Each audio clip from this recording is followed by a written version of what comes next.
Well, just a few weeks ago, after we showed you how easy and quick it is for scammers to get their hands on your personal information, federal regulators are asking Congress to tighten up the process. Our investigative reporter Jennifer Lewke broke this story weeks ago and introduced us to a handful of local victims. Their private information in the wrong hands halfway around the world. It's new at 6 tonight. Jen joins us live right now, and I know, Jen, once you give up even a small bit of your personal information, it's trouble, right? Yeah, it's gone, and it can get in the wrong hands very, very quickly. You know, it gets sold over and over again, ends up in bad hands, and the Federal Trade Commission is now trying to crack down on that. This giant pile of papers is the personal information of 40,000 Americans sent to me by a scammer in India. He says he bought the information from a data broker for 10 to 15 cents per identity. We've confirmed that this personal information is legit, some of it from people right here in the capital region. So here's the real deal on how the feds are now trying to keep up with big business that is big data.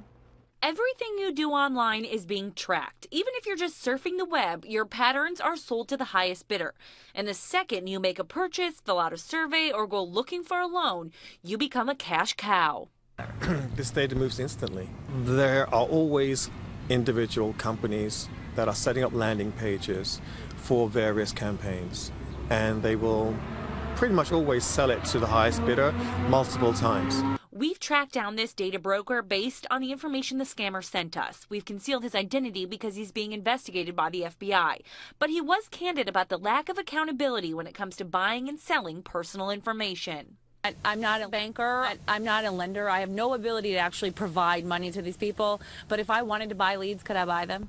You could. It depends on, we don't necessarily ask you what you can do with it. That's data that could ruin your life if it's in the wrong hands of other people. That's quite true. And as I said, in our data department, we stripped out such personally identifiable information and never transmitted it to anybody that didn't have a legitimate reason to use it.